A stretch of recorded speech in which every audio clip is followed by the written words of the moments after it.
As a Christian, I consider Jesus a prophet, but he's a prophet of the one God. There's not several. As a Christian, I worship Allah.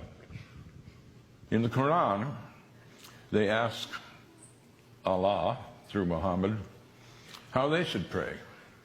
And here's one of many creeds in the Quran.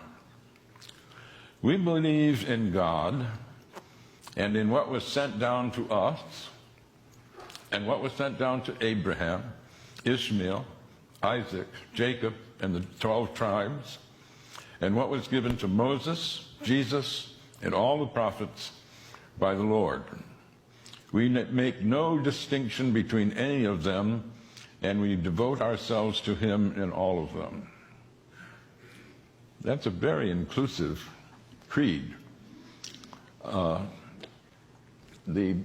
narrow definers of Judaism sometimes say that the chosen people are the circumcised, and narrow believers in Christianity sometimes say that the chosen people are the baptized. But the Quran says God's chosen people are all the monotheists from the beginning of the creation.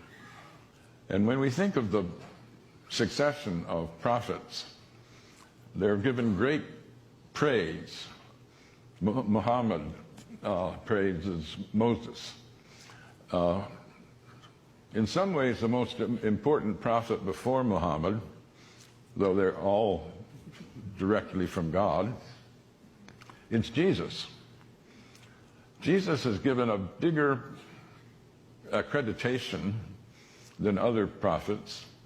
John the Baptist is made a prophet so that he can prophesy Jesus. Mary, his mother, is the only woman named in the Quran. No wife of Muhammad is named. There's no Adam and Eve, there's Adam and spouse. But Mary is not only named, she's made sinless. She conceives Jesus in virgin birth. She is tremendously honored. So one asks, if this is such an inclusive founding document of the religion, what is it that people object to? It's pretty easy to misrepresent Islam because so few have read the Quran. This book I published is a product of my shame.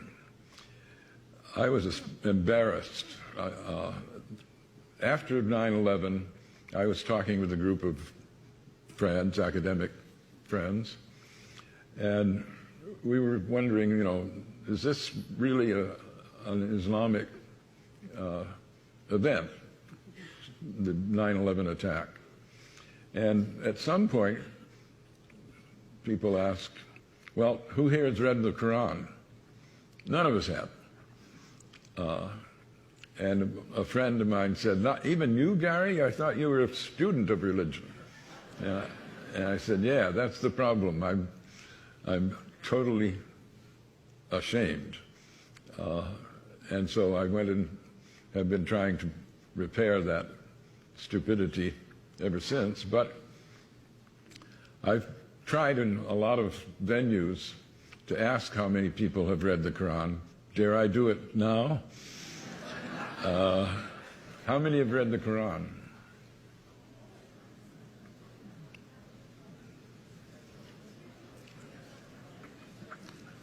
A minority, certainly. Well, I don't want to shame you, but I do. I think we should all be ashamed.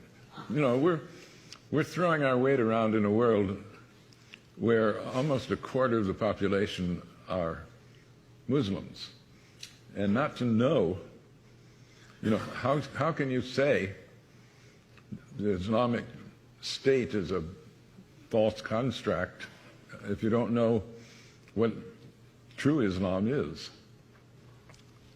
One can only hope that more people will use freedom to do things like read the Quran rather than hate the Muslims.